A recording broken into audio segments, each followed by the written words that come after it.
Hi guys, try this new vegetable pancake recipe. So, sa mga hirap magpakain ng junakis, lalong-lalo na sa vegetable, so i-try nyo ito.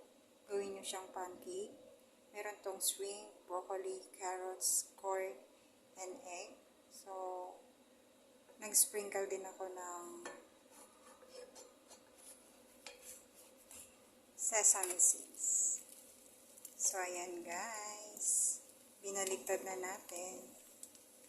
So, sa mga hirap magpakain ng anak, itry nyo na rin to. Kung OFW ka, itry mo rin ito sa iyong mga alaga.